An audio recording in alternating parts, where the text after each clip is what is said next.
তুমি যে আমার এই রূপকে প্রকট করেছো, কেন নীলাচল ক্ষেত্রে এই রূপ আমার নিত্য। চোখ বড় বড়, মুখ লম্বা, চুল নেই, হাত নেই, পা নেই, এ অপূর্ব রূপ।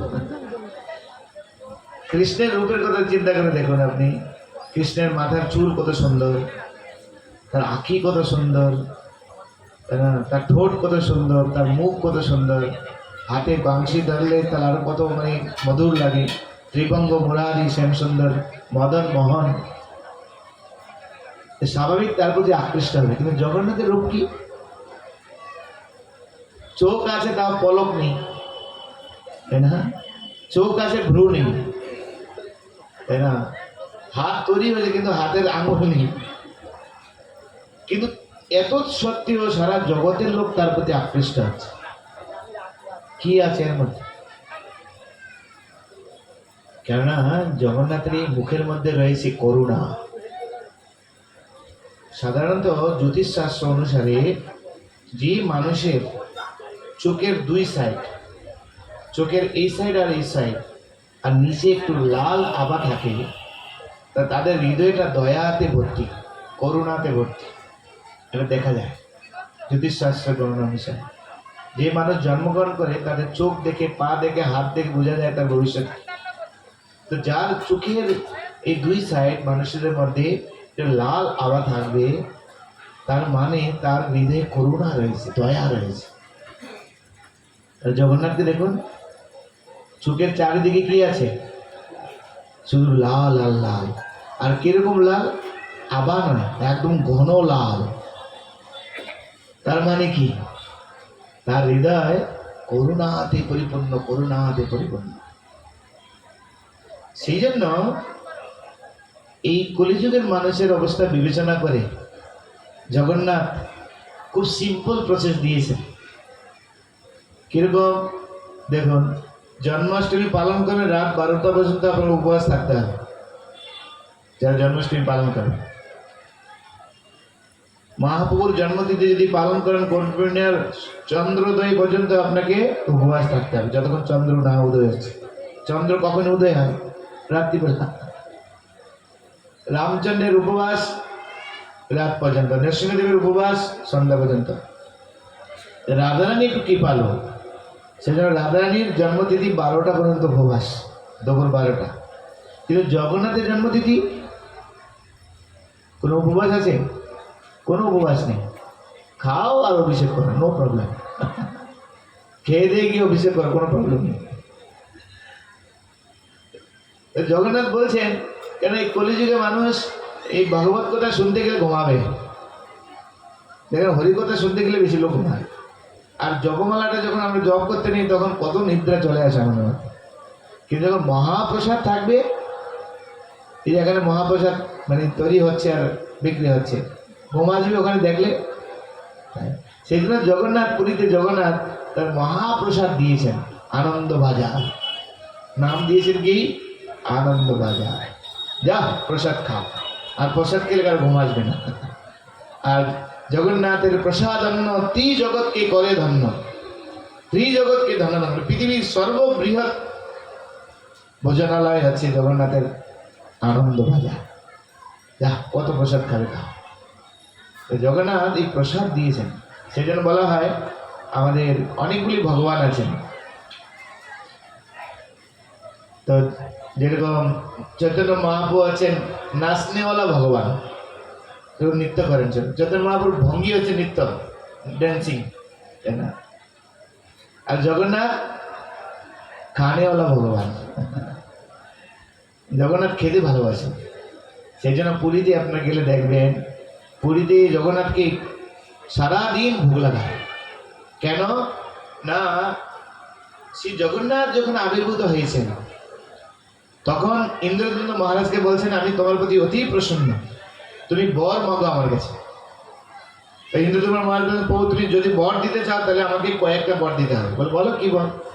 প্রথম বর, তুমি আমাকে এই বর দাও যাতে আমার কখনো পুত্র সন্তান না হয়। এরকম কেউ আছেন ভগবানের কাছে এরকম বর চাইবেন পুত্র সন্তান না হয়? কেউ চাইবে না। তো ভগবান বলছেন, জগন্নাথ বলছেন, আরে সারা জগৎ পুত্র মোহে মোহিত। একটা পুত্র কামনা করার জন্য কত কিছু হয়ে যায় লোকের। বৌমা যদি কন্যা সন্তান প্রসব করে তাকে ভালোবাসে না, যদি একটা পুত্র সন্তান প্রসব করে তাহলে শ্বশুর শাশুড়ি আহা হা কত আদর করে। হ্যাঁ কি না? ভুল বললে বলবেন, সবার ক্ষেত্রে নয়, কিছু কিছু লোক জানে ভগবানের ইচ্ছাতেই এই জগতে সন্তান না দিয়ে আসবে, পুত্র হোক কন্যা হোক দুটোই সমান। অনেক লোক আছে, কিন্তু ম্যাক্সিমাম ক্ষেত্রে দেখা যায় পুত্র সন্তান যদি না প্রসব করে দেয় তাহলে বৌমার প্রতি অনেক অত্যাচার হয়, ছেলেকে বলে আরেকটা বিবাহ কর। সারা জগৎ পুত্রের জন্য কামনা করছে, আর তুমি পুত্র না? বলে না প্রভু, তার কারণ আছে। কি কারণ? না, এই যে শ্রী মন্দির আমি তৈরি করেছি, যদি আমার পুত্র হয় তাহলে সে পুত্র দাবি করবে আমার বাবার সম্পদ, এটা আমার বাবার সম্পদ, তো তখন ঝগড়া লাগতে পারে। সেই জন্য পুত্র সন্তান যদি না হয় তাহলে ঝামেলা কি?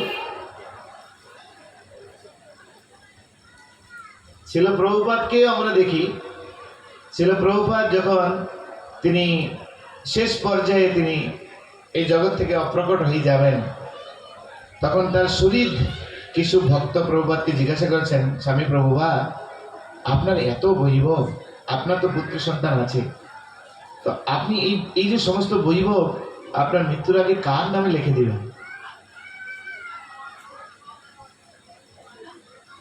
তখন প্রভুপাদ বলছেন,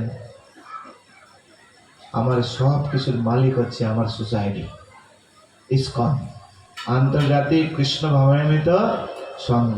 প্রভুপাদ উইল করে যান যে আমার দ্বারা প্রতিষ্ঠিত যা যা কিছু সম্পদ রয়েছে আমার পুত্রের কোনো রকম অধিকার এর মধ্যে নেই। আর সব কিছু সোসাইটি মানে GBC, ISKCON governing body commission গঠন করা হয়েছে, গভর্নিং বডি কমিশন আছে তার মূল মালিক, তারা সিদ্ধান্ত নেবে কি হয়, প্রভুপাদে করে যান। সেই জন্য ইসকন দেখুন আজকে কিভাবে সবাই মিলেমিশে ইসকনকে পরিচালনা করছেন সারা বিশ্বব্যাপী। আজকে জগন্নাথের রথযাত্রা সারা পৃথিবীর এমন কোনো কান্ট্রি নেই যেখানে হয় না, শুধু প্রভুপাদের কৃপা। তো রাজা ইন্দ্রদ্যুম্ন মহারাজ প্রথম বর চেয়েছেন, ফার্স্ট বর, যে আমার যেন কোনো পুত্র সন্তান না হয়। দ্বিতীয় বর, হে প্রভু, তুমি সারাদিন খাবে, সারাদিন খাবে, তুমি 3 ঘন্টা তোমাকে ছুটি দেবে, 3 ঘন্টা বিশ্রাম, সারাদিন তোমাকে খেতে হবে। একবার খাবে, হাত মুছবে না, খাওয়ার পরে হাত শুকাতে যে সময়টা লাগবে এমনি নর্মালি, তারপরে আবার তোমাকে খেতে হবে। কথা আসতো তাই হবে। আর জগন্নাথ পুরীতে তাই চলছে, কিন্তু এখন আমরা তো ওরকম পারি না, কিন্তু জগন্নাথ পুরীতে কিন্তু তাই চলছে। আরেকটা বল, তুমি সারা দিন সবাইকে দর্শন দান করো, ঘুমাবে না, ও রাতে 3 ঘন্টা শুধু ছুটি, কিন্তু রাতে 3 ঘন্টা জগন্নাথ ঘুমান না, আর ওই 3 ঘন্টা তিনি এই আপনার দেবতাদের জন্য তিনি প্রদান করেন।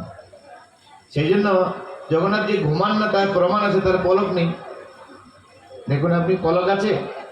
কোনো পলক নেই। পলক থাকলে আপনার চোখ বুঝবে, আর যদি পলক না থাকলে ঘুমাবেন কি করে? তার ইতিহাস এই পুরীধামে পাওয়া যায়। পুরীধামে জগন্নাথের গেজেট বুক রয়েছে, সেখানে জগন্নাথের পুরো হিস্ট্রি লেখা আছে। যেরকম 24 ঘন্টার মধ্যে প্রায় 21 ঘন্টা আমাদের এই জড়জগতের জীবের জন্য, আর বাকি রাত্রি 3 ঘন্টা শুধুমাত্র দেবতাদের জন্য। সেই জন্য জগন্নাথকে রাত্রিবেলা আমরা সিঙ্গার বেশ করি সাধারণত কটার সময়? সকালে 8টার সময়।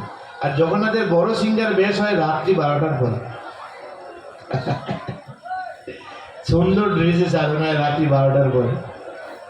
দুটো কারণ, এক হচ্ছে দেবতাদের সঙ্গে মিটিং, আর 2 ভগবান বৃন্দাবনে রাসক্রিয়াতে যাবেন, রাসলীলাতে যাবেন ব্রজধামে। জগন্নাথ যেহেতু রাসক্রিয়াতে যাবেন সেই জন্য তাকে সুন্দরভাবে সাজানো হয়, দেবতাদের সঙ্গে মিটিং করে রাসক্রিয়া যাবে।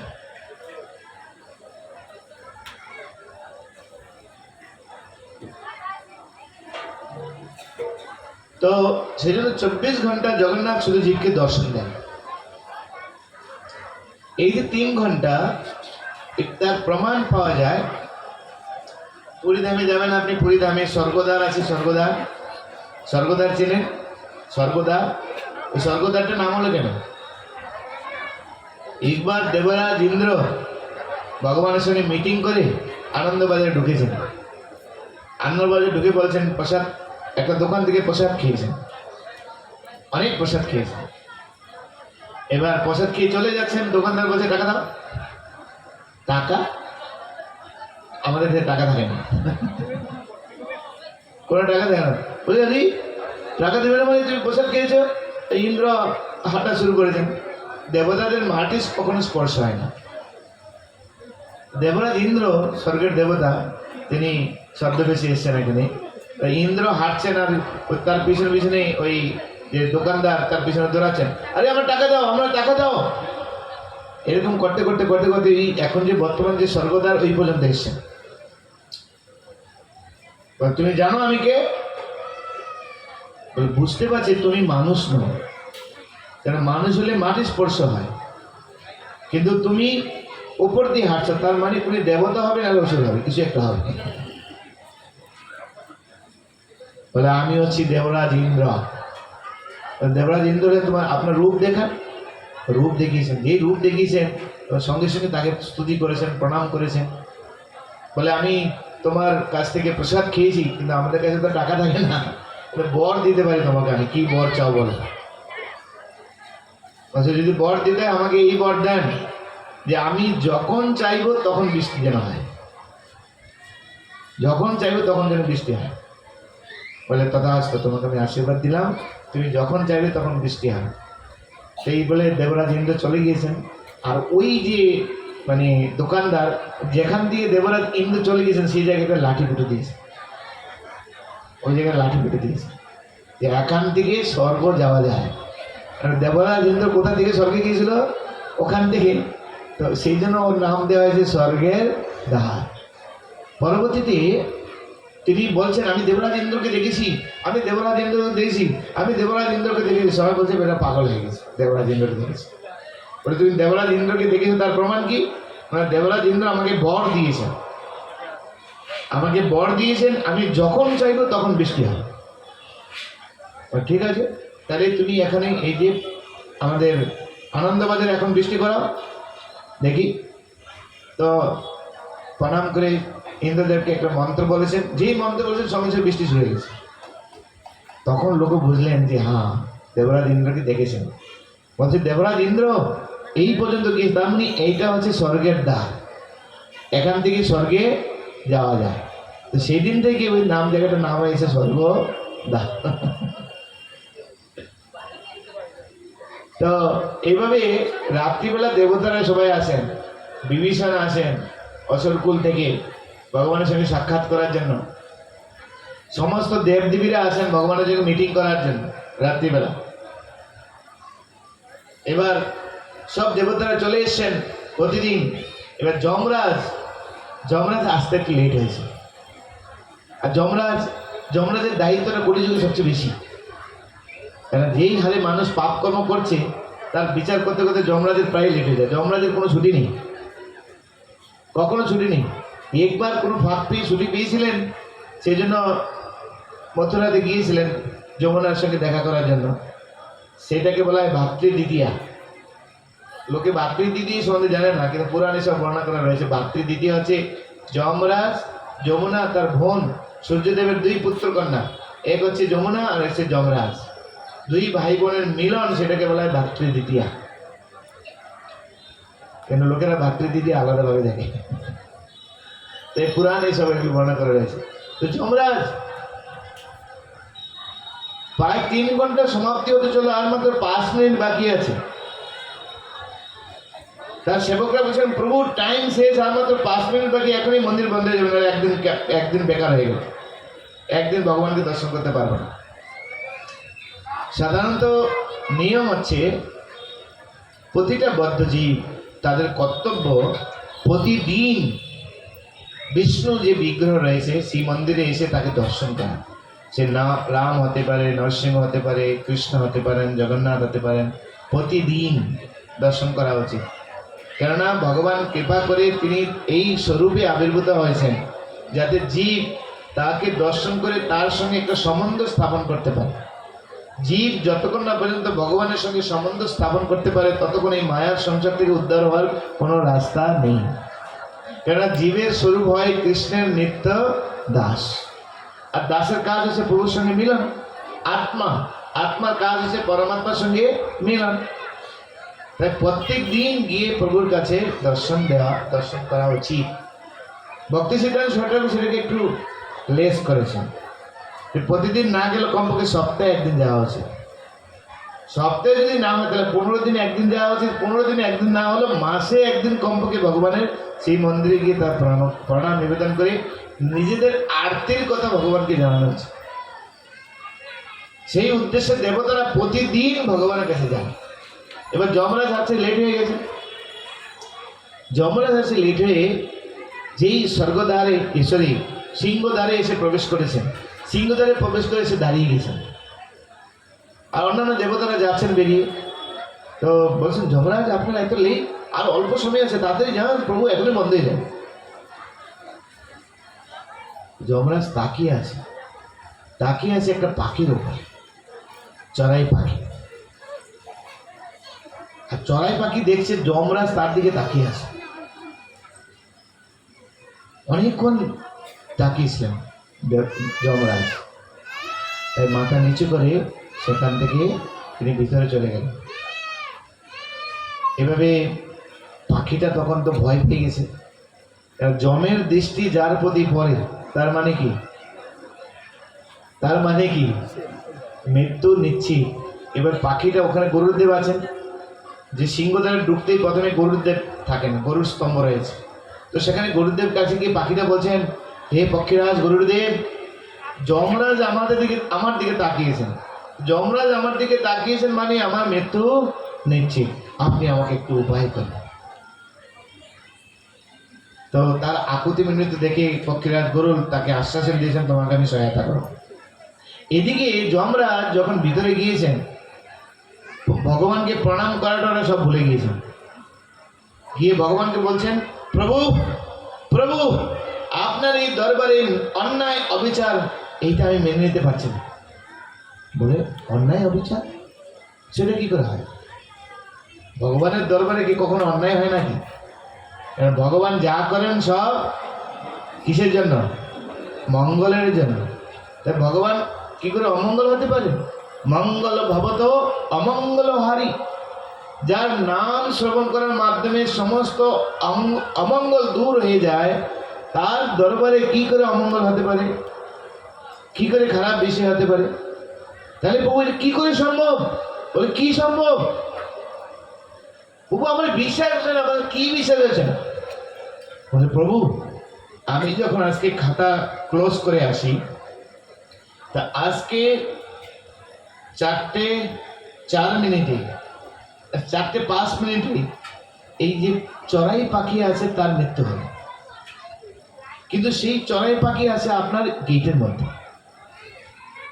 আর আপনার গেটের মধ্যে আছে তো তার মৃত্যু হবে না। কেন? এই নীলাচল ধাম পুরুষোত্তম ধাম, এখানে যারা থাকে তারা সবাই চতুর্ভুজ মূর্তি। আর আপনার এই দরবারে আমরা কেউ প্রবেশ করতে পারবো না তাকে আত্মাকে নিয়ে যাওয়ার জন্য, তাকে মৃত্যু প্রদান করার জন্য। না আমার শক্তি আছে, না শিবজির শক্তি আছে, না ব্রহ্মার শক্তি আছে। তাহলে তার মৃত্যু কি করে হবে? আর তার মৃত্যু এখানে নয়, তার মৃত্যু হচ্ছে এই ভারতবর্ষের সীমানার পেরিয়ে। সেখানে যে মানস সরোবর রয়েছে, সেই মানস সরোবরের তীরে সেখানে একটা বটবৃক্ষ রয়েছে। সেই বটবৃক্ষের কোটরার মধ্যে একটা কাল সর্প রয়েছে। সেই কাল সর্পের দংশনে তার মৃত্যু হবে। আর এই চড়াই পাখির মধ্যে পক্ষে সম্ভব নয়, মাত্র 4 মিনিটের মধ্যে সে সোজা চলে যাবে ওখানে। ভগবান বলছে, আর যমরাজ পিঠে হাত দিয়ে বলছে, এত চিন্তা করছে কেন? সব হয়ে যাবে, সব ঠিক হয়ে যাবে। কিভাবে প্রভু? তুমি চিন্তা করো না, এই ক্ষুদ্র মাথা এসব চিন্তা করে ব্যাপার চিন্তা করে না, भगवान का घर देर है लेकिन अंधेर नहीं है। এখানে উচিত বিচার হবে, ন্যায় বিচার হবে। তোমার এসে চিন্তা করবে না, তুমি আরামসে দর্শন করে চলে যাও। এর মন আর মানে না, কি করছো? মাত্র মাত্র 4 মিনিট বাকি আছে, আর 4 মিনিটে তার মৃত্যু কি করে হবে? তো যমরাজ সংশয় সন্দেহ সব নিয়ে নিয়ে দর্শন করে ফিরে আসেন। মন একটু গোমরা হয়ে আছে, কি করে হবে? তার মৃত্যু হওয়ার কথা, তার মৃত্যু তো ভগবানে লিখে রেখেছেন, তাহলে কি করে হবে না? সিংহদ্বারা এসছেন, এসে তাকাচ্ছেন, চারদিকে তাকাচ্ছেন, তাকিয়ে দেখছেন চড়াই পাখি নেই। গেল কোথায়, গেল কোথায়? চিন্তা করছেন।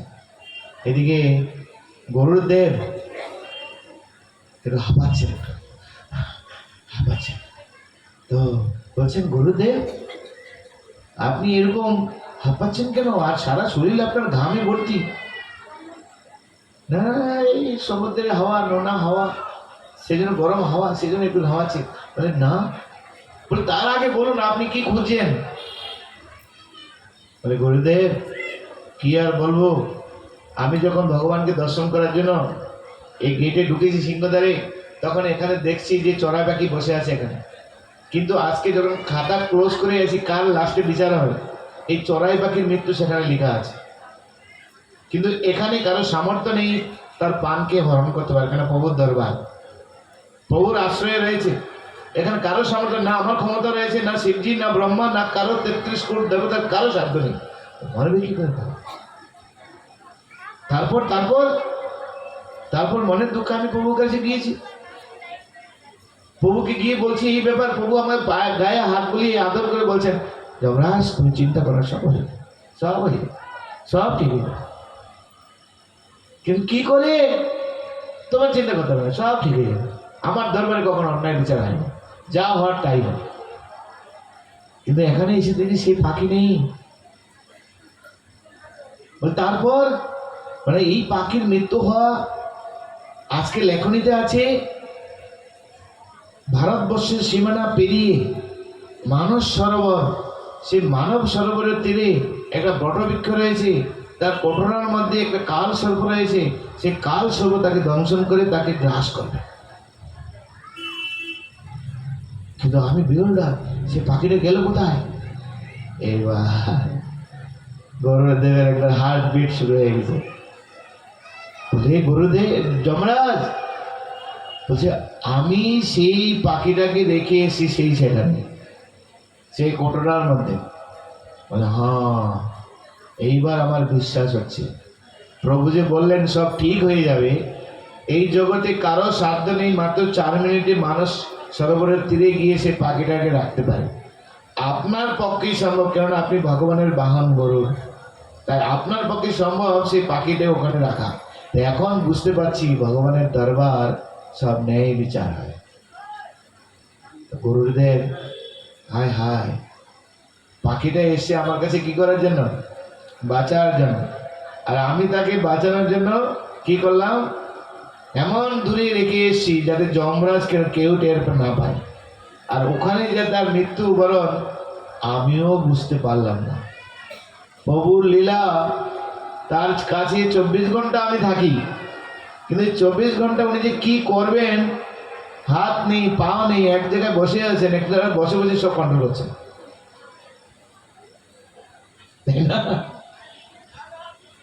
দেখুন হাত নেই পা নেই, কিন্তু এখানে দাঁড়িয়ে বসে এক জায়গায় বসে সব কন্ট্রোল করছেন।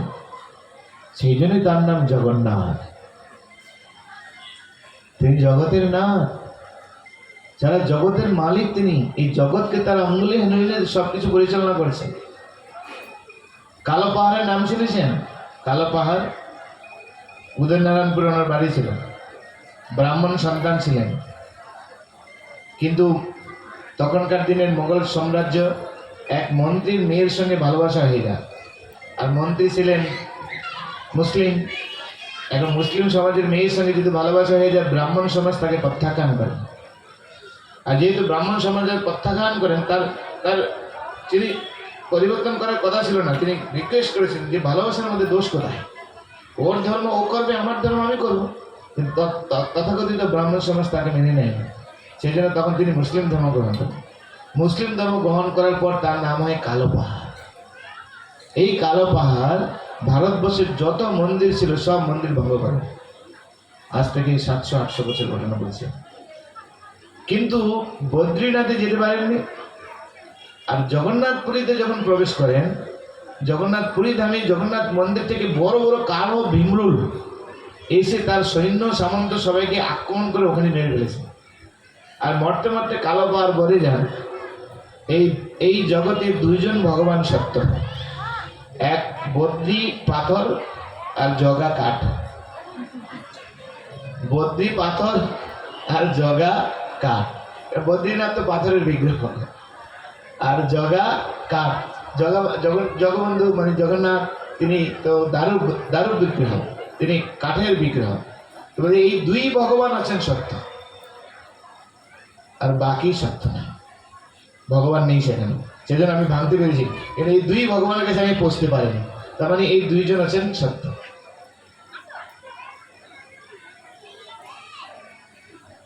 চিন্তা করে দেখুন, এই সব জগন্নাথের করুণা আমাদের প্রতি। সেই থেকে জগন্নাথ পুরী ধামে বিরাজিত, প্রাচীন যুগ থেকে এখনো রয়েছেন। মোগল সাম্রাজ্যে এই জগন্নাথ মন্দিরকে ধ্বস্ত করার জন্য বহু প্রয়াস করা হয়েছে। জগন্নাথের সেবকরা মাঝে মাঝে জগন্নাথকে নিয়ে চিল্কা থেকে লুকিয়ে রাখতেন, মাঝে মাঝে মায়াপুরে সোনডাঙ্গা থেকে গিয়ে রেখেছিলেন। একবার সোনডাঙ্গাতে চলে এসেছিলেন জগন্নাথের বিগ্রহকে নিয়ে। প্রাচীন ইতিহাস রয়েছে। রাজাপুরে যে জগন্নাথ বিগ্রহ রয়েছে, সোনডাঙ্গা মানে সবরডাঙ্গা, সবরডাঙ্গা থেকে নাম হয় সোনডাঙ্গা। এখন মায়াপুরে যে জগন্নাথ বিগ্রহ রয়েছে, কোন যুগ থেকে আছেন কে বলতে পারেন? 500 বছর আগে জগদীশ গাঙ্গুলি সেবা করছিলেন 500 বছর পূর্বে। জগন্নাথ একদম সাক্ষাৎ ভগবান এই কলিযুগের জন্য। সেই জন্য তিনি যেহেতু ভগবান এই জগতের, সকলে তার সন্তান। তিনি যেহেতু জগন্নাথ, তিনি জগতের সকলের নাথ। নাথ মানে কি? স্বামী। নাথ মানে প্রভু, নাথ মানে মালিক। সেই জন্য জগন্নাথের লীলা আমাদের মতো।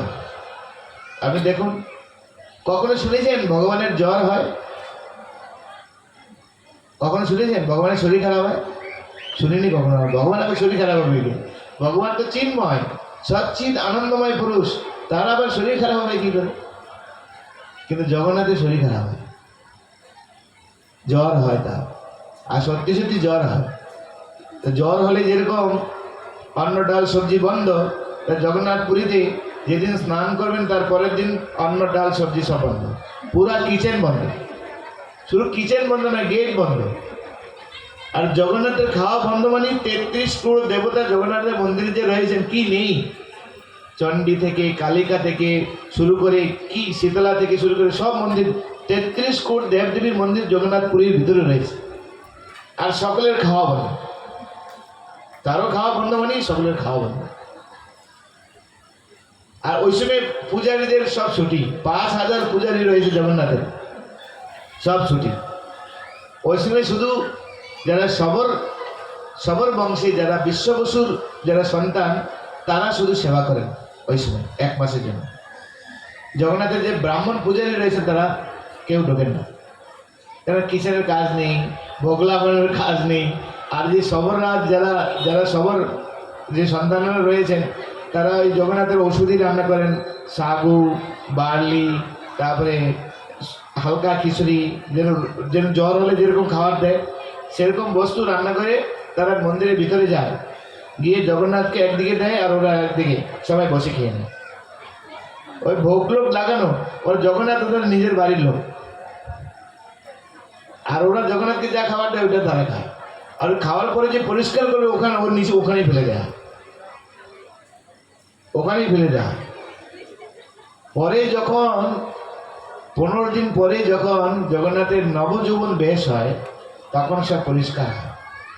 আর এই যে 15 দিন ধরে যে এই বস্তু পরে থাকে, পান্ডারা বলেন যে একটুখানি কোনো ময়লা হয় না, কোনো নষ্ট হয় না, কোনো বস্তু, কোনো গন্ধ হয় না, এক আলাদা সুগন্ধে বিরাজিত হয়। জগন্নাথের লীলা এখনো চলছে। আমাদের সৌভাগ্য, ভক্তি পুরুষোত্তম স্বামী মহারাজ তিনি পুরী ধামে ওনার জন্ম হয়েছে, আর সেই সোর্সে ওনার আত্মীয় স্বজন সব পুরীর পান্ডা। আর মহারাজ এই গ্রন্থের মধ্যে, তার শ্রী জগন্নাথ গ্রন্থের মধ্যে সব লিখেছেন, লিপিবদ্ধ করেছেন। আর কোথায় আছে এই জগন্নাথ পুরীর পান্ডারা যা যা লীলা হয়, ওই জগন্নাথের গেজেট বুকের মধ্যে সব লেখা থাকে সেখানে। কখনো শুনেছেন ভগবান দেহত্যাগ করেন? কোনো শাস্ত্রে লেখা নেই। চৈতন্য মহাপ্রভু তিনি জগন্নাথ মন্দিরে প্রবেশ করেছেন, বিগ্রহের সঙ্গে লীন হয়ে গেছেন। টোটা গোপীনাথ মন্দিরে প্রবেশ করেছেন, টোটা গোপীনাথের মন্দিরে প্রবেশ আর বের হননি। খুঁজে দেখা গেল গোপীনাথের অঙ্গে একটা ফটো এখনো আছে, সেই সূত্র গোপীনাথের অঙ্গে হাঁটুর মধ্যে রয়েছে। পান্ডাজিদেরকে টাকা দিলেও দেখাবে আপনাকে। তো গোপীনাথের অঙ্গে বিলীন হয়ে গেছেন। আর কোনো ভক্ত দেখেছেন সমুদ্রে স্নান করতে গিয়েছেন, ডুব দিয়েছেন, আর ওখান থেকে আর ওঠেন না। ভগবানের কখনো দেহ ত্যাগ হয়। ভগবান কৃষ্ণ সেই জরা সেই তীর মেরেছিলেন, আর ভগবান কেন ত্রেতা যুগের কিছু লেনদেন ছিল। অঙ্গদ এই দাপর যুগে তিনি এই বেদ হয়ে আসেন, কেন তখন তিনি প্রতিজ্ঞা করেছেন, আমি তুমি আমার বাবাকে মেরেছো, আমি তোমাকে হত্যা করবো, বলে এই জন্মে না পরের জন্মে। এগুলি সব লীলা ভগবানের। সশরীরে তিনি সদামে ফিরে যান। তাই কোনো ভগবানকে দেখা যায় না যে দেহত্যাগ হয়।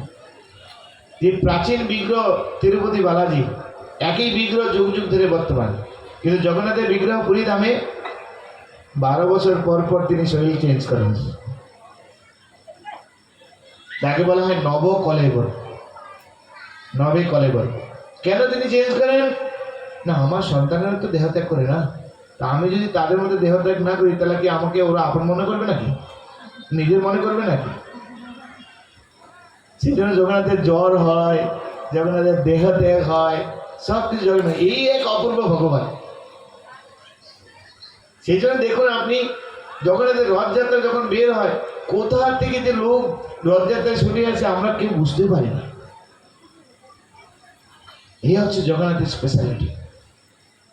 কেন কলিযুগে তিনি সাক্ষাৎ ভগবান। সেজন্য তার কাছে যেরকম বাবার কাছে সন্তান সবাই সমান, সেমনি জগন্নাথের কাছে সকল জীব তার কাছে সমান। কি নিচু জাতি, কি উঁচু জাতি, কি ব্রাহ্মণ, কি শূদ্র, কি সবর, কোনো যায় আসে না। কি শিক্ষিত, কি মূর্খ, কি কোন জাতি, কোন কুলের, আপনি জগন্নাথের কাছে এইসব ব্যাপার নেই। জগন্নাথের কাছে মেইন ব্যাপার হচ্ছে ভক্তি, মেইন ব্যাপার হচ্ছে প্রেম, মেইন ব্যাপার হচ্ছে শ্রদ্ধা। জগন্নাথ পুরীতেই একজন ভক্তের নাম বলরাম দাস। বলরাম দাস, তো বলরাম দাস পুরী ধামের বাসিন্দা। ছোটবেলা থেকেই জগন্নাথ পুরী ধামে যারা বাস করে তারা জগন্নাথের প্রতি তাদের স্বাভাবিক প্রেম। পুরীর পান্ডারা জগন্নাথ ছাড়া কিছু জানে না, সারা বিশ্বে যে কিছু আছে তারা জানেই না। পুরীটাই তাদের কেন্দ্র। পুরী ধাম ছেড়ে তারা কোথাও যায় না। কচিত কিছু কিছু পান্ডা যাদের যজমান আছে তারা ওই বাইরে বেরোয় এই 1 মাসের জন্য, কিন্তু বাকি কোনো পান্ডা জগন্নাথ পুরী ছেড়ে কোথাও যায় না। এরা জগন্নাথকে ছেড়ে তারা কোথাও যাবে তারা কল্পনায় নেই তাদের, কারণ জগন্নাথই তাদের সব কিছু। আপনি দেখবেন জগন্নাথ যখন সানযাত্রার সময় আছে বা জগন্নাথ যখন রথযাত্রা বেরোয়, ওই জগন্নাথের হাতে দাঁড়িয়ে তারা ঘুমায়। দেখবেন আপনি জগন্নাথের হাতে হেলান দিয়ে তারা ঘুমিয়ে পড়ে, কারণ জগন্নাথ তাদের নিজে, আর জগন্নাথও তাদেরকে নিজে মনে করে। এরকম বহু লীলা রয়েছে। বলরাম দাস তিনি জগন্নাথ পুরীরই একজন বাসিন্দা। বলরাম দাসের একটা গুণ ছিল, জগন্নাথ খুব ভালোবাসতেন, জগন্নাথ হৃদয় দিয়ে ভালোবাসতেন। জগন্নাথের কথা যেখানে অনুষ্ঠিত হবে সেখানে গিয়ে আগে বসবেন। কিন্তু একটা দোষ ছিল, বেশ্যাসক্ত, বেশ্যার প্রতি আসক্ত। ঘরে স্ত্রী ছিল কিন্তু তবুও বেশ্যার প্রতি আসক্ত ছিল। সেই জন্য পুরীতে যখন ওই বলরাম দাসকে সবাই ঘৃণা করতেন, কিন্তু জগন্নাথ প্রতি তার প্রেম ছিল। রথযাত্রার দিন, আগের দিন বলছেন আগামীকাল রথযাত্রা, আমি রথযাত্রায় গিয়ে জগন্নাথকে দর্শন করব। জগন্নাথের রথ টানবো ইত্যাদি অনেক পরিকল্পনা, কিন্তু সকালবেলা ঘুম থেকে উঠেই সেই বেশ্যার কাছে চলে গেছে, আর বেশ্যার সঙ্গে মত্ত হয়ে আছে। এদিকে বলভদ্র উঠে গেছেন, সুভদ্রা মহারানী উঠে গেছেন। এখন জগন্নাথ উঠবেন। জগন্নাথ যখন উঠবেন, উঠার সাথে কি হয়, জগন্নাথ যখন উঠেন তখন চারিদিকে উলধ্বনি, জয়ের ধ্বনি। মায়েরা উলধ্বনি দেন দেখি, উলধ্বনি, উলধ্বনি, প্রভুজিরা জয়ের ধ্বনি, জয় জগন্নাথ, জয় জগন্নাথ, জয় বলদেব, জয় সুভদ্রা, এরকম জয়ের ধ্বনি, পান্ডারা শঙ্কর ধ্বনি, শঙ্কর ধ্বনি, কাসর, এরকম বাজনা বাজানো শুরু হয়েছে। আর সেই আওয়াজ এই বলরাম দাসের কানে গিয়েছে। যেই কানে গিয়েছেন তখন তার চেতনা ফিরে আসলো, আজকে রথযাত্রা, হায় হায় আজকে রথযাত্রা। প্রভু বলরাম এখনই তিনি, বলরাম উঠে গেছেন নিশ্চয়ই, সুভদ্রা মহারাজ নিশ্চয়ই উঠে গেছেন, সেই জন্য সকল জয়দ্রী জগন্নাথ নিশ্চয়ই উঠে গেছেন। এখনই তো জগন্নাথ টান শুরু হবে, যদি টান শুরু হয় এত ভিড়ের মাঝে আমি কি করে যাব? তাই এই চিন্তা করে তাড়াতাড়ি বেশ্যার কাছ থেকে ওই অবস্থায়, কোনো স্নান নেই, দান নেই, কিছু নেই, বস্ত্র পরিবর্তন করা নেই, ওই অবস্থায় ছুটছেন জগন্নাথকে দর্শন করার জন্য। আর পুরীর লোক তো পুলিশ টুলিশ কেউ কিছু আটকায় না পুরীর লোকদেরকে, লোকেরা পুলিশেরা জানে কোনটা পুরীর লোক আর কোনটা বাইরের লোক, তাই যে কোনো জায়গায় তারা ঢুকতে পারে। আর ঢুকে গেছেন বলরাম দাস, ঢুকি জগন্নাথ উঠে গেছেন উপরে, ঢুকি বলরাম দাস ওই যে জগন্নাথের যে সিঁড়ি আছে না, সিঁড়ি, বড় সিঁড়ি, মানে রোড তৈরি করা হয় বড় বড় তাল গাছ দিয়ে, যারা রথযাত্রা গিয়েছে তারা দেখেছেন, তাল গাছ দিয়ে হাফ করা হয় তাল গাছকে, তাল গাছ খুব শক্ত, তাল গাছকে হাফ করে ওইটাকে সিঁড়ি বানানো হয়, আর উপর দিয়ে জগন্নাথ যায়। ওরা হাফ পর্যন্ত উঠে গিয়েছেন, যেই হাফ পর্যন্ত উঠে গিয়েছেন পান্ডাদের নজর পড়লো বলরাম দাসের উপর। আর দেখছেন ও দূষিত অবস্থায় থাকলে লোক বুঝতে পারে না, চুল এলোমেলো, গায়ের রং ময়লা, মুখ ময়লা, তাহলে ওই দেখে তারা বুঝতে পেরেছেন এই বেটা দূষিত অবস্থায় এসছেন। আর 10-12 জন পান্ডা তাকে ঘিরে ধরেছেন, ঘিরে মাল, লাঠি, ঘুষি, আর পান্ডাদের বুঝতে পারছেন না, টাংরা সব চেহারা। আর জগন্নাথের পান্ডা আরো বেশি বলিষ্ঠ হয়, একদম মোটা কাটা, আরে সোনার চেন মোটা মোটা থাকবে, এরকম কোমর বাদ দিয়ে সারা শরীর খালি থাকবে, এরকম বড় বড় চেন, যারা দেখেছেন আমরা জানেন। মার ঘুষি, তার সঙ্গে আরো কিছু পান্ডা চলে আসলো, আর মার ঘুষি করতে করতে তুলে নিয়ে একদম নিচে ফেলে দিয়েছে। আর যেই নিচে ফেলেছে লোকেরা সব টিটকারি করা শুরু করেছে, অসভ্য কোথাকার, বাজে লোক, বিশ্বাসত্ব, দূষিত অবস্থায় প্রভুটা চলে আসে, সব বদমাস, এরকম নানা রকম। বলরাম দাস দেখছেন সবাই বিপরীত, কত আকাঙ্ক্ষা করে এসেছেন প্রভু জগন্নাথকে দর্শন করবেন, আর সেই অবস্থায় তাকে ফেলে দেওয়া হয়েছে। তাই মনের দুঃখে কি করবেন, তিনি রথের সোজা জগন্নাথের সামনে দাঁড়িয়েছেন, দাঁড়িয়ে বলছেন, হে প্রভু জগন্নাথ, ছোটবেলা থেকে আজ পর্যন্ত তুমি আমার হৃদয়ের ভগবান, অন্য কাউকে আমি ভগবান রূপে জানিনি আজ পর্যন্ত। আর তোমার সামনে এরকম আমাকে তোমার পূজারীরা এরকম মারলো, আর তুমি একটু কিছু বললে না, তুমি একটু রক্ষা করলে না আমাকে, এই তোমার ভালোবাসা। আমি যদি সাচ্চা তোমার ভক্ত হয়ে থাকি, আমি যদি ছোটবেলা থেকে আজ পর্যন্ত তুমি ছাড়া কারোর নাম গ্রহণ করে না থাকি, তাহলে হে প্রভু জগন্নাথ, আমি আজকে দেখে নেব তোমার রথ কিভাবে তুমি চালাও, দেখে নেব তোমাকে আমি কি করে তুমি রথে যাও।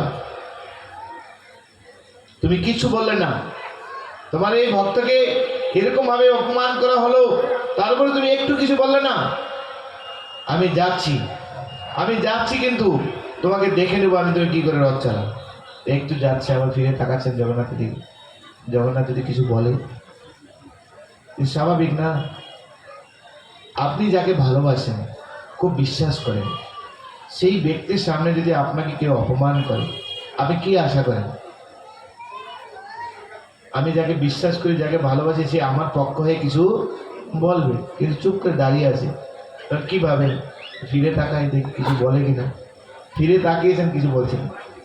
আরেকটু যাচ্ছেন, কিছু বলছে না। আরেকটু যাচ্ছেন, ফিরে তাকাচ্ছেন, কিছু বলছেন না। তাই মনের দুঃখে হেঁটে হেঁটে সোজা, মনের দুঃখে হাঁটতে হাঁটতে সোজা চক্রতীর্থে গিয়ে বসে গেছেন। চক্রতীর্থ হচ্ছে সেই স্থান যেখানে এই সত্যযুগে জগন্নাথ বলদেবের কাঠ ভেসে এসেছিল সমুদ্রের উপর দিয়ে। সেই কাঠ ভেসে এসে ইন্দ্রদ্যুম্ন মহারাজ সেই কাঠকে নিয়ে জগন্নাথের বিগ্রহ তৈরি করেছেন। সেই জায়গার নাম হচ্ছে চক্রতীর্থ। এখনো পুরী ধামে যাবেন, সেই চক্রতীর্থের আরেকটা মাহাত্ম্য হচ্ছে এই ভগবানের চক্র সেখানে এই ভূমিতে এসে পড়ে, সেই জন্য চক্র চিহ্ন সেখানে রয়েছে, যাকে ব্রহ্মাণ্ডের মিডল পজিশন বলা হয়, এরকম বলা হয়। তো সেই চক্রতীর্থে গিয়ে তিনি, চক্রতীর্থে তো কিছু নেই এখন, না হয় বিল্ডিং প্রচুর আছে, তখনকার দিনে তো কিছুই ছিল না, শুধু সমুদ্রের জল আর হচ্ছে বালি। আর বালির মধ্যে বসে বসে তিনি মনের দুঃখে আঙ্গুল দিয়ে 3খানা রথ তৈরি করলেন, একে একে 3খানা রথ তৈরি করলেন। আর মনের দুঃখে বলছেন, হে প্রভু জগন্নাথ, তোমার এই সেবক, তোমার এই ভক্ত তোমাকে ছাড়া কাউকে চেনে না। যদি তা সত্যি হয় প্রভু, তুমি এই রথে এসে বিরাজ করো। হে প্রভু জগন্নাথ, আমি না হয় পাপী, কিন্তু তুমি তো হচ্ছে শুদ্ধ সত্য, তাই তোমার দর্শনে কি করে পাপ হতে পারে? তুমি তো পতিত পাবন প্রভু, তুমি তো পতিত পাবন, আমি না হয় পতিত, কিন্তু তুমি তো পতিত পাবন, তা তোমাকে দর্শন করা কি অন্যায়? হে প্রভু জগন্নাথ, আমার জীবনে তোমার নাম ছাড়া কারো নাম আমি কোনো গ্রহণ করিনি। যদি সত্যি হয় তাহলে তোমাকে আজকে এখানে আসতেই হবে। হে প্রভু জগন্নাথ, এই জগতে আমার আপন কেউ নেই, তুমিই আমার একমাত্র আপন, আর তোমাকে ছাড়া আমি কাউকে চিনিও না প্রভু। আজ পর্যন্ত তোমার কথা শ্রবণ ছাড়া আমি কারো কথা, কোনো ভগবানের কথা শ্রবণ করিনি, শুধু তোমার কথাই শ্রবণ করেছি। যদি তা সত্যি হয় প্রভু, দয়া করে তুমি এখানে বিরাজিত হয়। হে প্রভু, আমার মনের দুঃখের কথা আর কাকে বলবো? তোমাকে ছাড়া আমি কাকে বলবো? তাই তোমাকে আমি নিবেদন করছি, হে প্রভু, তুমি কৃপা করে রথে আরোহণ করো। আমাকে তো রথ টানতে দেওয়া হলো না, রথ থেকে আমাকে ভাগিয়ে দাও, আমি তোমাকে এখানেই টানি। এদিকে জগন্নাথ উঠে গিয়েছেন, জগন্নাথের সব কিছু রেডি, রাজা চলে এসছেন, রাজা সেরা পোহানোর কাজ করে নিয়েছেন। রাজা সেরা পোহার কাজ মানে চারিদিকে পবিত্র জল সিঞ্চন করে তখন রথ টানার জন্য রাজা ঝাড় দিবেন সোনার মার্জনী দিয়ে। মার্জনী দেওয়ার পর এবার রথ টানবেন। রাজা মার্জনী শেষ, আর এদিকে যারা ড্রাইভার মানে যারা রথ চালায় তারা রেডি। এবার পান্ডারা সব রেডি, কাসর নিয়ে, কিছু পূজা রেডি, শঙ্খ নিয়ে এবার রথ চলবে। আর সঙ্গে সঙ্গে কাসর বাজানো শুরু হয়েছে, শঙ্খধ্বনি শুরু হয়েছে, চারিদিকে উলুধ্বনি, জোগাড়ধ্বনি, উলুধ্বনি, উলুধ্বনি, জয়ধ্বনি, জয় জগন্নাথ বলদেব সুভদ্রা মহারানীকে জয়, জগন্নাথ জয়, বলদেব জয়, সুভদ্রা দানুরোধ, দানুরোধ। এক বিন্দু মাত্র রথ চলছে না, এক বিন্দু চলছে না। কেননা ও জগন্নাথ এই বলরাম দাসের এরকম আরতি দেখে, তার এই দৈন্যতা দেখে তিনি সাক্ষাৎ ওখানে এসে আবির্ভূত হয়ে গেছে। আর সেই জগন্নাথকে দেখে তার মনে এত আনন্দ, তিনি দর্শন করতে পারছেন জগন্নাথ এখানে চলে এসেছেন, আর ওখানে কেউ নেই। কিন্তু পরে সব লিপিবদ্ধ হয়েছে গ্রন্থের মধ্যে, বলরাম দাস যেভাবে যেভাবে বলেছেন, জগন্নাথের গেজেটে সব লেখা আছে। আর এই লীলা জগন্নাথের, এই মহারাজের যে জগন্নাথ সেই গ্রন্থ রয়েছে, ওই বইয়ের মধ্যে লেখা আছে। বলরাম দাস তিনি জগন্নাথকে দর্শন করছেন, আর জগন্নাথকে দর্শন করে তার সমস্ত মনের যে দুঃখ কষ্ট সব দূর হয়ে গেল, তিনি শুদ্ধ থেকে শুদ্ধ হয়ে গেলেন। হা হা প্রভু, তোমার এত করুণা, তোমার এই ভক্তের প্রতি তুমি এত করুণা করলে প্রভু, সেখানে তোমার রাজভোগ রেডি, হাজার হাজার লোক তোমাকে দর্শন করার জন্য রেডি, সবাই টানার জন্য রেডি, সেখানে তোমার কত রকম আয়োজন, কত ভব্য রথ, আর সেই সব ছেড়ে দিয়ে তুমি আমার ডাকে প্রভু চলে আসলে। জয় জগন্নাথ, জয় জগন্নাথ, জয় বলদেব, জয় সুভদ্রা। এরকম করতে করতে কখনো নৃত্য করছে, কখনো কান্না করছে। হে প্রভু জগন্নাথ, আমার তো কিছু নেই প্রভু, এখানে এই সমুদ্রের নোনা জল আর এই নোনা বালি, এছাড়া আমার কাছে কিছুই নেই।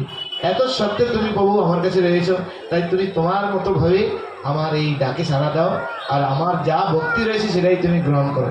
এই মনের আনন্দে তিনি রথ টানছেন, আর ওইদিকে আবার টানছেন জোরে, কাসর বাজাচ্ছেন জোরে জোরে, জোরে টানো, রথ চলছে না।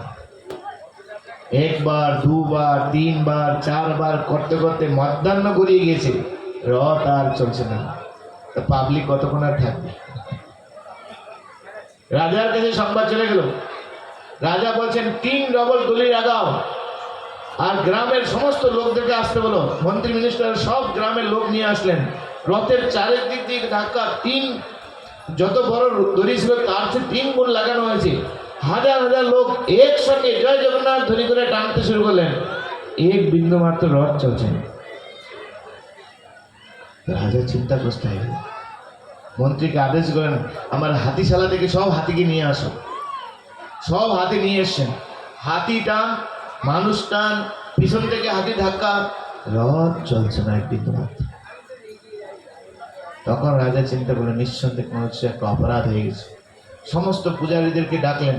রাজা চলে এসছেন। সকাল থেকে রাত এই পর্যন্ত কোনো রকম অসুবিধা হয়েছে কিনা সব বিচার করে দেখলেন, না, সেবা পূজা খুব সুন্দরভাবে হয়েছে, নিয়ম অনুসারে সব কিছু করা হয়েছে, কোনো প্রবলেম নেই। তাহলে হলোটা কোথায়? তো এরকম যদি পুরী ধামে যদি কোনো এরকম ঘটনা ঘটে, তখন আইদার রাজা আর নাহলে হেড পূজারী, প্রধান পুরোহিত, তিনি জগন্নাথের সামনে দণ্ডবত প্রণাম করে, সমস্ত বস্ত্র পরিত্যাগ করে, মুখের মধ্যে তৃণ ধরে দণ্ডবত প্রণাম হয়ে পরে থাকবেন। কোনো রকম গায়ে গয়নাগাটি কিছু থাকবে না, চুল খোলা থাকবে, সব কিছু খোলা, দণ্ডবত প্রণাম করে আহার জল সব ত্যাগ করে জগন্নাথের কাছে ধন্য দিবেন। আমাদের কি অপরাধ হয়ে গেছে প্রভু বলুন, কিভাবে আমরা এর থেকে মার্জনা পাবো, তার উপায় কি প্রভু বলুন। তো রাজা এবং পূজারী দুইজনেই আজকে দণ্ডবোধ হয়ে প্রণাম করছেন। আর রাজা প্রণাম করছেন, পূজারী প্রণাম করছেন, বাকি পূজারীরা কি করবে? তারাও দণ্ডবোধ প্রণাম হয়ে পড়ে আছেন। অনেকক্ষণ পরে প্রভু জগন্নাথ রাজার হৃদয়ে এসে আবির্ভূত হয়েছে। তিনি বলছেন, আরে হে রাজন, তোমার রথ চলবে কি করে? এই রথে আমি থাকলে তো তোমার রথ চলবে, মালিক নেই রথে, তো ড্রাইভার কি করে রথ চালাবে? সেই জন্য তোমার রথ চালছে না। বলে, প্রভু তাহলে তুমি কোথায়, তুমি কোথায় আছো প্রভু? বলে, আমি কোথায় থাকবো, আমি আর কোথায় থাকি? মদ ভক্তা যত্র গায়ন্তি তত্র তিষ্ঠামি নারদ। আমার ভক্ত যেখানে ভক্তি সহকারে আমাকে আরাধনা করে, প্রেম সহকারে আমাকে ডাকে, আমি তার কাছে থাকি। ভগবানকে রাজভোগ 56 ভোগ খাইয়ে রাখতে পারবেন না। ভগবানকে অট্টালিকা বানিয়ে দিয়ে ভগবানকে আপনি ডাকতে পারবেন না যদি ভক্তি না থাকে। আর আপনার যদি ভক্তি না থাকে, তাহলে নোনা জল আর বালি থাকলে ভগবান চলবে। কেন ভগবান না 56 ভোগ খান, না বালি খান, না জল খান, কি খান? ভক্তের ভক্তি খান। সেজন্য বলা হয়, দুর্যোধনের নিমন্ত্রণ ভগবান পরিত্যাগ করে রাজভোগ 56 ভোগ, আর বিদুরের ঘরে গিয়ে ভগবান কি খেয়েছেন? কলার বাকলা। পুরী ধামে মদন মোহন, বৃন্দাবন ধামে মদন মোহন চৈবের গৃহে 56 ভোগ বর্জন করে সনাতন গোস্বামীর কাছে গিয়ে 8 দলা খেয়েছে। তাও লবণও ছিল না, লবণও তো দূরের কথা, শুধু 8 দলা খেয়েছেন মদন মোহন। সেই স্থান এখনো রয়েছে, সেই বিগ্রহ এখনো আছে জয়পুরে, মদন মোহন বিগ্রহ। এবার আমরা দ্বারকায় যাবো, আমরা সেই বৃন্দাবনে যাবো। এবার দ্বারকা 3 বিগ্রহকে দর্শন করবো আমরা, আমাদের প্ল্যানিং রয়েছে। এবার কোথায় থাকবো আমি রাজন? আমার ভক্তর কাছে আমি বাধা হয়ে আছি, কেন ভক্তের ভক্তির বাঁধন আমি কখনো খুলতে পারি না, আমার সামর্থ্য নেই। সব বাঁধন আমি খুলে দিই, এই সংসারের বাঁধন আমি সবাইকে মুক্ত করে দিই, কিন্তু ভক্তির দ্বারা ভক্ত আমাকে যেভাবে বাঁধে আমি সেই বাঁধন খুলতে পারি না। তাহলে প্রভু উপায়, উপায় ভক্ত, যে ভক্ত তাকে যেতে হবে, আমাকে খুলে নিয়ে আসতে হবে। তাই রাজন ভালো করে ধ্যান দাও, তোমার এই পান্ডা, জগন্নাথের পান্ডারা আমার মহান ভক্ত বলরাম দাসকে আজকে অপমান করেছে, খুব অপমান করেছে। সে আমাকে প্রাণ খুলে দর্শন করার জন্য আমার কাছে এসেছিল, কিন্তু তোমার পান্ডারা, এই জগন্নাথের এই আমার রথের যত পান্ডা ছিল সব পান্ডারা আমার এই বলরাম দাসকে অপমান করে রথ থেকে ফেলে দিয়েছে। তাই শোনো, এক্ষুনি তুমি এই সমস্ত পান্ডারকে ডাকো, ডেকে প্রত্যেক পান্ডাকে দুইজন করে বাঁধবে, একজনের ডান পা একজনের বাম পা, একজনের ডান হাত একজনের বাম হাত, ভালো করে বাঁধবে যেন একটু না নড়ে, আর দুইজনের গলায় বাঁধবে, আর পিছন দিকে ধাক্কা মারবে, বলরাম তাকে ধাক্কা মেরে মেরে তাকে নিয়ে যাবে, আর হাতে চাবুক মারবে, যেই পরে যাবে চাবুক দিয়ে মারবে তাদের উঠার জন্য। এইভাবে তাদেরকে নিয়ে তাদের বলরামের কাছে গিয়ে ক্ষমা চাও, আর যদি তুমি ক্ষমা না চাও তাহলে তোমাকে আমি বলছি আজকে নীলাচল ধাম থেকে আমি চলে যাব। বলে যাবে কোথায়? বলরাম দাস যেখানে নিয়ে যাবে সেখানে চলে যাবে। আর শোনো, সেখানে গিয়ে তো ক্ষমা চাইবে, তারপর সবার শেষে তুমি হাত জোর করে বিনয় করে বলরাম দাসকে, তুমি প্রথমে পালকিতে বসবে, তারপরে তোমার কোলে বলরাম দাসকে বসাবে, বলরাম দাসকে বুঝিয়ে, আর তোমার এই পালকি কে বইবে? এই যত পূজারী আছে এই সব পূজারীকে বহাবে, বয়ে বয়ে আমার রথের কাছে নিয়ে আসবে, রথের উপরে উঠাবে, কাকতি করে উঠাবে, মিনতি করে উঠাবে, আমার পাশে বলরাম দাসকে বসাবে, বলরাম দাসকে বসিয়ে গলবস্ত্র ধারণ করে হাত জোর করে তুমি বলবে, হে বলরাম দাস, আপনি এখন রথে আরোহণ করেছেন, এই রথের পরিচালনার সম্পূর্ণ দায়িত্ব এখন আপনাকে দেওয়া হচ্ছে, আপনি যেভাবে চাইবেন সেভাবে রথ চালান।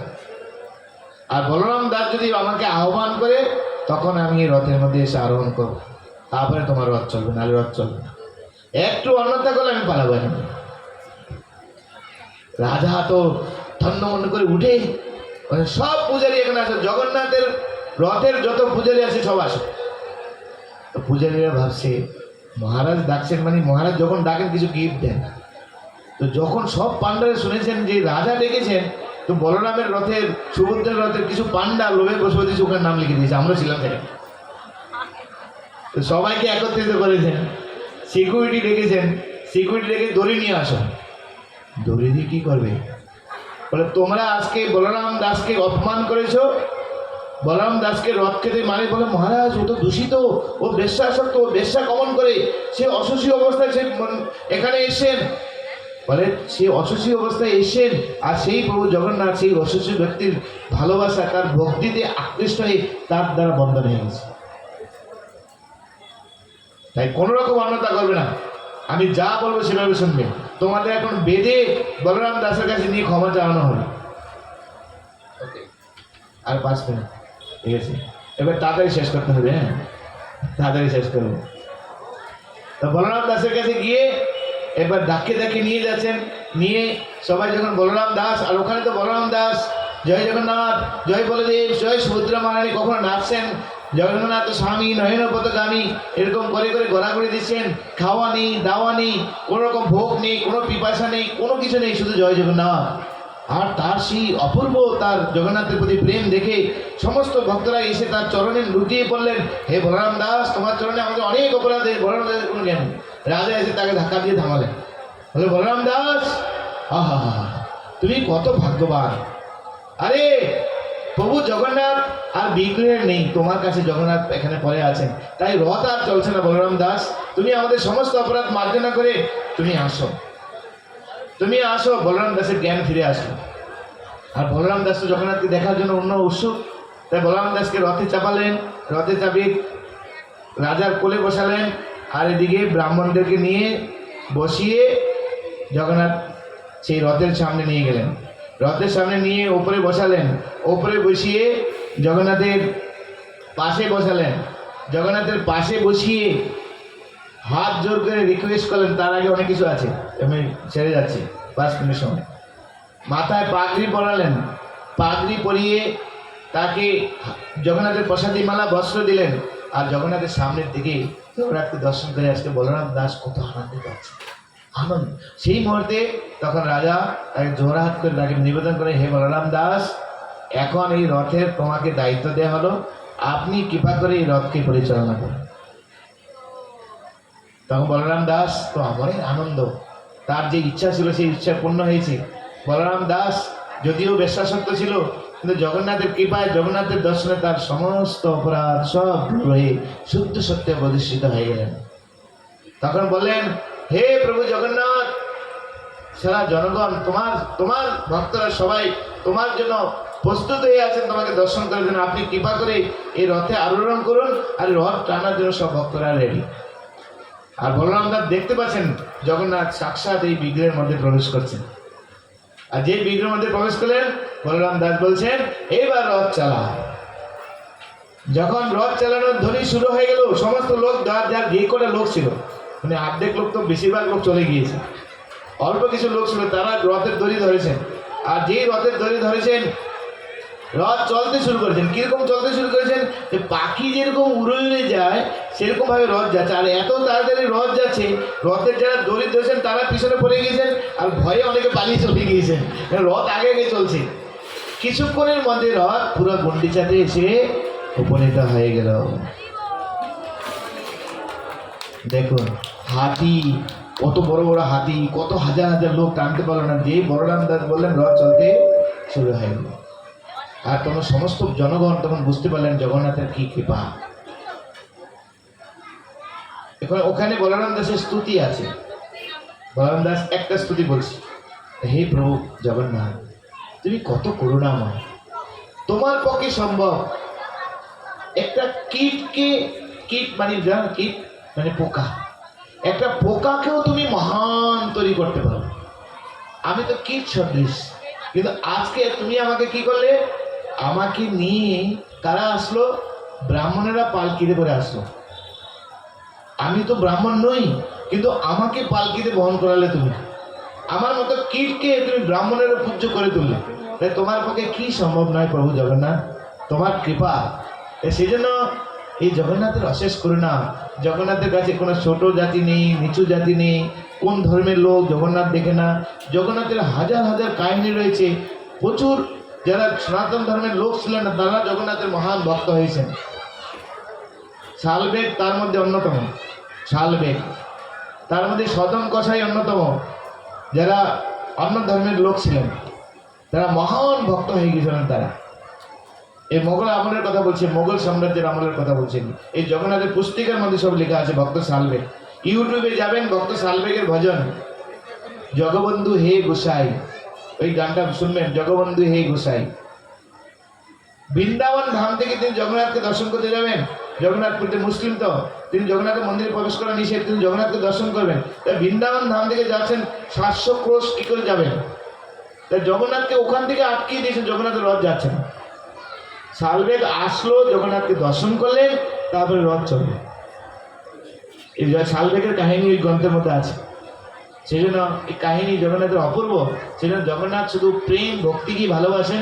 তাই ভক্তি সহকারে জগন্নাথকে দর্শন করবেন, তাইলে জগন্নাথ খুশি। আপনি কি কোন অবস্থায় আছেন, কোন জায়গায় আছেন, জগন্নাথ তা দেখেন না। জগন্নাথ শুধু দেখেন কি ভাব নিয়ে তাকে আপনি ভক্তি করছেন। এটা হচ্ছে মূল বিশেষ। তো সেই জন্য এই রথযাত্রা জগন্নাথের একটি বিশেষ কৃপা।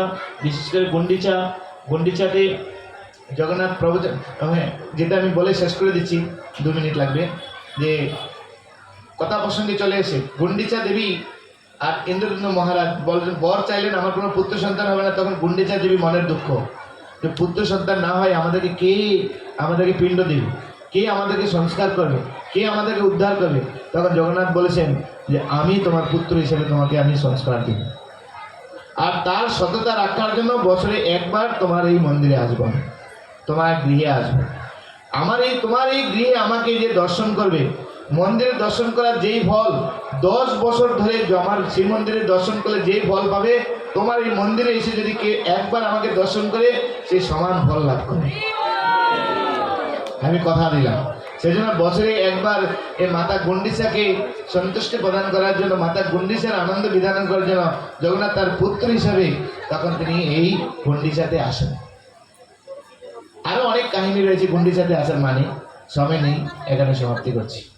শ্রী জগন্নাথ বলদেব সুভদ্রা মহারানী কে, শ্রী জগন্নাথ বলদেব সুভদ্রা মহারানী কে, সমেত ভক্তবৃন্দ কে, এগ্রা নিবাসী সমস্ত গৌর ভক্তবৃন্দ কি গৌর প্রেমানন্দে হরি হরি। আমাদের অসংখ্য ধন্যবাদ যে আপনারা এত